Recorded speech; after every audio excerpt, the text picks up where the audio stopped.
গেলে কিছু বলা থাকলে বলে দাও, ওখানে যা বলো আমাকে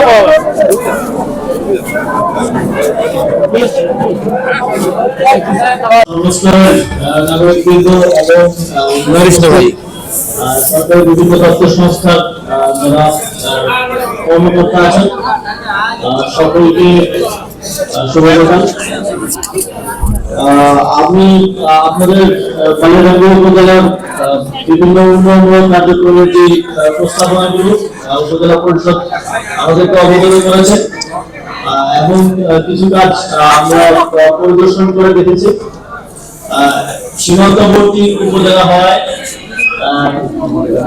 এখানকার অবকাঠামোগত উন্নয়ন কার্যক্রম যথেষ্ট পিছিয়ে আছে। আমরা স্থানীয় সরকার পরিবহন সমবায় মন্ত্রণালয় থেকে যে ন্যাশনাল স্ট্যান্ডার্ডে এখন আছে প্রায় 40% আমাদের পাকা রাস্তা আছে সারা দেশে, কিন্তু বালিয়াডাঙ্গিতে 31%। বালিয়াডাঙ্গি উপজেলাকে যাতে খুব দ্রুত ন্যাশনাল স্ট্যান্ডার্ডের সমপরিমাণ নিয়ে যাওয়া যায় সেই বিষয়টি শিক্ষার হার বৃদ্ধির জন্য বিভিন্ন স্কুলের ভবন নির্মাণ সহ স্কুলের যে কাজগুলো আছে সেগুলোকে বিশেষ উদ্যোগ করা হবে এবং বালিয়াডাঙ্গিতে একটা ভালো লাইব্রেরি স্থাপন করার জন্য উপজেলা পরিষদকে স্থানীয় সরকার পরিবহন সমবায় মন্ত্রণালয়ের পক্ষ থেকে 50 লক্ষ টাকার একটা বিশেষ বরাদ্দ আমরা। এছাড়াও সর্বোপরি আপনাদের যে কোনো অসুবিধা, যে কোনো ধরনের অবকাঠামোগত স্থানীয় উন্নয়ন যেটা স্থানীয় সরকার পল্লী উন্নয়ন সমবায় মন্ত্রণালয়ের আওতাধীন, সেটা উপজেলা পরিষদের মাধ্যমে আমাদের কর্মকর্তারা এখানে আছেন, তাদের মাধ্যমে মন্ত্রণালয়ে জানাবেন। আমরা বিশেষ গুরুত্ব আরোপ করে সেগুলোর অবকাঠামোগত উন্নয়নের দিকে বিশেষ গুরুত্ব আরোপ করব।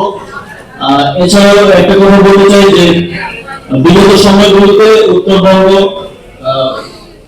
উত্তরবঙ্গের জেলাগুলো উন্নয়ন কার্যক্রমের দিক থেকে যথেষ্ট অবহেলিত ছিল। আমরা বিভিন্ন প্রকল্প যখন দেখি, প্রকল্প যখন রিভিউ মিটিং করি, তখন আমরা দেখি যে উন্নয়ন কার্যক্রম কিছু জায়গায় সীমাবদ্ধ ছিল। দেশের বিভিন্ন অঞ্চল, বিশেষ করে উত্তরবঙ্গ অবহেলিত এবং বঞ্চিত ছিল।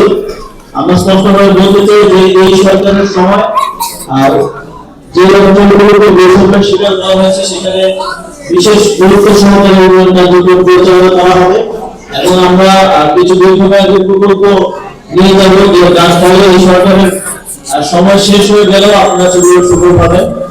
আর সর্বোপরি সরকারের যে সংস্কার এজেন্ডা, আমরা এই অভ্যুত্থানের পরবর্তীতে অভ্যুত্থানের যারা শহীদ এবং আহত হয়েছেন তাদের যে চাওয়া পাওয়া, সেই সংস্কার কার্যক্রমের মাধ্যমে যে সুন্দর বাংলাদেশ গড়ার দিকে এগিয়ে যাওয়ার যে কার্যক্রম, সেখানে আপনাদের মতামত, সহযোগিতা এবং সমর্থন প্রত্যাশা করছি।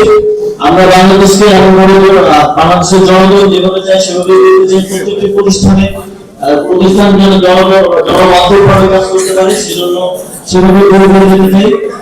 সেই জন্য আপনাদের সমর্থন এবং মতামত প্রত্যাশা করে আমার বক্তব্য শেষ করছি। ধন্যবাদ।